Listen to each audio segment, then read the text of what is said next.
മനസ്സിലായോ? അപ്പോൾ അത് ഞാൻ കാണിക്കാം, അത് ഞാൻ രാത്രി കാണിക്കാം.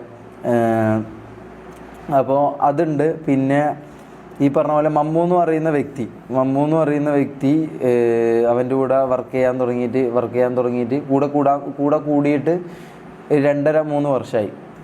ഈ മമ്മു എന്ന് പറയുന്ന വ്യക്തിൻ്റെ വീട് എന്ന് പറഞ്ഞു കഴിഞ്ഞാൽ ഇപ്പം എന്നല്ല, ആ ടൈം തൊട്ടേ അവൻ്റെ ഉപ്പ വേറെ അത് നോക്കി പോയതാണ്, അവൻ്റെ ഉമ്മാനെ ഉപേക്ഷിച്ച് പോയതാണ്.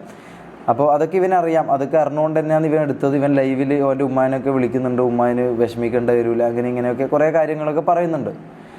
അപ്പോൾ അതിന് ശേഷം 2.5 വർഷമായിട്ടും ഇത്രയും കാലമായിട്ട് ഈ മമ്മൂ, ഞാൻ എൻ്റെ ഈ കാര്യങ്ങൾ നിങ്ങൾ മാറ്റി വെച്ചേക്ക്. എൻ്റെ ഈ കാര്യങ്ങൾ ഞാൻ ജസ്റ്റ് ഒരു സ്റ്റാർട്ടിങ്ങിന് ഞാൻ പറഞ്ഞതേ ഉള്ളൂ, എൻ്റെ ഒരു ഇതറിയിക്കാൻ ഞാൻ പറഞ്ഞതേ ഉള്ളൂ. അപ്പോൾ ഈ മമ്മൂ എന്ന് പറയുന്ന വ്യക്തി അവൻ്റെ കൂടെ നിൽക്കാൻ തുടങ്ങിയിട്ട് 2.5 വർഷമായി. ഈ ഒരു 2 മാസം മുമ്പ് മമ്മൂ എന്ന് പറഞ്ഞ വ്യക്തിൻ്റെ വീട്ടിൻ്റെ ഓടിട്ട വീടാണ്. ആ വീട് കണ്ടാൽ നിങ്ങൾക്ക് കാര്യങ്ങൾ ഞാൻ പറയാതെ തന്നെ മനസ്സിലാവും. അത് ഓനൊരു വീഡിയോ എടുക്കുന്നുണ്ട് ഓൻ്റെ വീടൊക്കെ കാണിച്ചിട്ട്. കാരണം ഇനി നമ്മളിത് പറയാണ്ട് നിന്ന് കഴിഞ്ഞാൽ നമ്മൾ ഇതായി പോകും, മനസ്സിലായോ? നമ്മൾ പടുകുയിലേക്ക് പെട്ടുപോകും.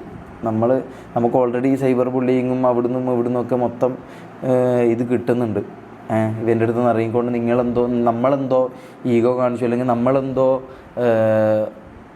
എന്തോ ഈഗോ കാണിച്ചു എന്നൊക്കെ പറയുന്നത്. ഞാനൊരു കാര്യം പറയട്ടെ, 13 വർഷമായിട്ട് എൻ്റെ സുഹൃത്തായിട്ടുള്ള ഒരുത്തനോട് ഞാൻ എന്തിനാണ് ഈഗോ കാണിക്കേണ്ട ആവശ്യം? അല്ലെങ്കിൽ എന്നെ വളർത്തിയ, അല്ലെങ്കിൽ എനിക്കൊരു ഇതുണ്ടാക്കി തന്ന ഒരാളോട് ഞാൻ ഈഗോ കാണിക്കേണ്ട ആവശ്യമില്ലല്ലോ.